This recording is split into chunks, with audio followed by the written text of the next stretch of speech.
જય હિન્દ જય ભારત. જામનગર સત્ય સ્વરાજ ન્યૂઝમાં આપનું સ્વાગત છે. આજના મુખ્ય સમાચાર. જામનગર શહેર વોર્ડ નંબર 11માં એવી પરિસ્થિતિમાં લોકો જીવી રહ્યા છે. આપ જોઈ શકો છો કે કેવું ગટરું અહીંયા છલકાય છે, પણ ગટરના પાણીનો કોઈ નિકાસ નથી ને કેટલી મોટી જે અહીંયા જનતાને પબ્લિક રહે છે તેમના ઘરોમાં પાણી વયું ગયું છે. એટલે આપણે આગળ જઈ અને તમને બતાવવાની કોશિશ કરી. અહીંયાના સ્થાનિક લોકો બધા જ અત્યારે બહાર છે અને અવારને અવાર ફરિયાદ કરવા છતાં કોઈ નિકાલ કે કોઈ ચોક્કસ કામ કેમ નથી થતું.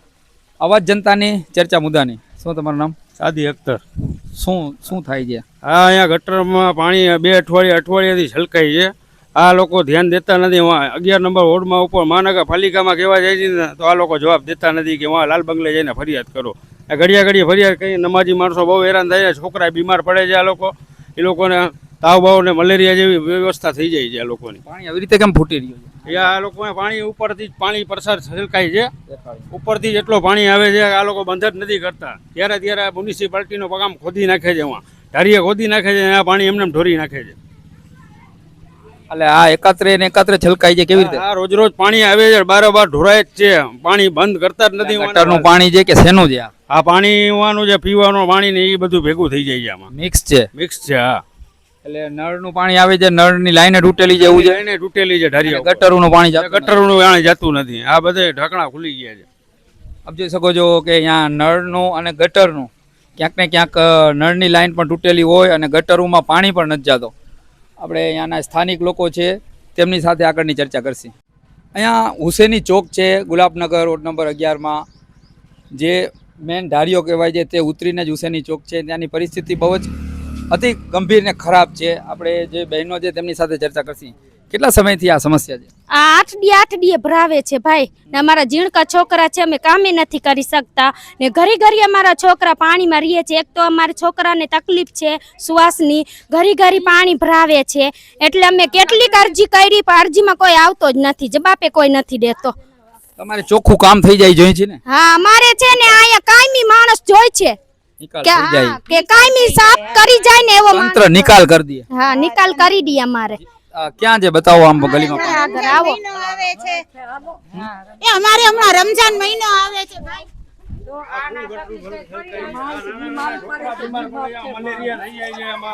બીમાર પડી જાય છે. આ લોકો રોજ ને રોજ દવા લેવા અરવિંદ હોસ્પિટલમાં જાય છે. આપ જોઈ શકો છો હું અને આ ગંધારા પાણીમાં મોજા સહિત ચાલવું પડે છે. અહીંયા આપ જોઈ શકો છો આ ઘરમાં પણ પાણી ભરાણું છે.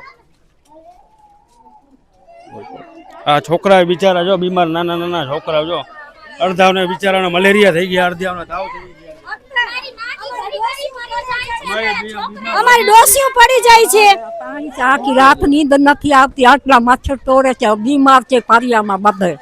ભાઈ આવી રીતે ગટરું હોય ગટરું હતી અમે હાથે કાઢી નાખતા. કુંડીયું ગંદકી શ્રી ઘરમાં આવે છે.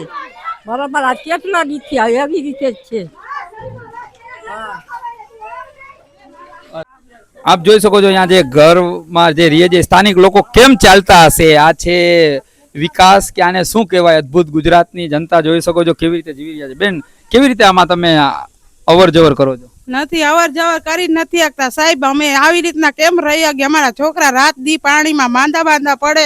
અમારે દવાખાને જવાનું હોય. આ શું કરી કેમ હાલી આવી રીતના? અમે શું કરવા દ્વારા આનો ચોક્કસ નિકાલ થઈ જાય તમને જોઈએ છે ને? હા, અમને ગમે ગટર છલકાવી ના જોઈએ. ના, ગટર છલકાવી. નળનું પાણી પણ ક્યાંયથી લીકેજ હોય તો ઢોરાવું ના જોઈએ. હા, ઢોરાવું ન જોઈએ ને. અમને ક્યાંયથી આવી રીતના અમારે પ્રોબ્લેમ રહે જ છે સાહેબ. અમારે 12 માસની પ્રોબ્લેમ છે. જામનગર મહાનગરપાલિકા ભૂગર્ભ શાખાને જનતા દ્વારા એક મેસેજ પહોંચાડવાની આપણે કોશિશ કરી રહ્યા છીએ સાહેબો સુધી. આ ભાઈ સાથે આગળની ચર્ચા કરશે. તમારું નામ? હેદર બાપુ કાદરી. હેદર બાપુ, શું કહેશો? આપણે આ જેદીથી પેક ગટરું થઈ જાય ને તેદીથી આ સમસ્યા ગલીએ છે. હવે આ આપણે મહાનગરપાલિકાને આપણે ગુજારિશ છે કે આની જલ્દી આની સમસ્યા દૂર કરે. કેમ કે હવે અત્યારે ગઈઢા માણસો જનતાની સમસ્યા દૂર કરે ગટરની.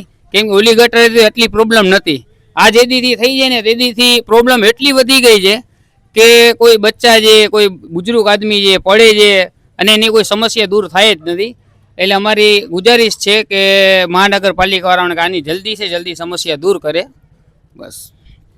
અહીંયા દેખાડજો જો આ ગટર, બેટા ઠીક અહીંયા દેખાડજો આ ગટર કેવી છલકાઈ રહી છે અને આપણે અહીંયા જે ભાઈ રહીએ છીએ તેની સાથે ચર્ચા કરશે. શું કહેશો? આ 2 અઠવાડિયાથી એવી રીતના જ તકલીફ છે. નાના છોકરા જો તમે અને બુજુર્ગ માણસ આમાં લપટીને પડે છે.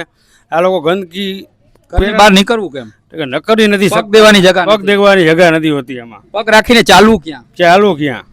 એ જનતા વિચારી રહી છે ચાલવું તો ચાલવું ક્યાં સાહેબ. આપણે આ બેન સાથે આમના મિસિસ છે તેમની સાથે આપણે ચર્ચા કરશે. તમારું નામ? મારું નામ નૂરમા છે. આ કેટલા દિવસથી ગટર છલકાય છે. અમે હાથેથી પહેલા અઠવાડિયા પહેલા કાઢી હતી, કેટલી વાર ફોન કર્યું પણ એ લોકો આવતા નથી. અમે હાથેથી કાઢેલા વિડીયો છે અમારી પાસે. આ ગટરના ગંધારા પાણીથી તમારી છોકરી બીમાર થઈ ગઈ છે? બીમાર થઈ ગઈ છે. 2 અઠવાડિયાથી દવા ચાલુ છે. શરદી, ઉધરસ, તાવમાં અમે મોટા રીતે માંદા થઈ ગયા છીએ.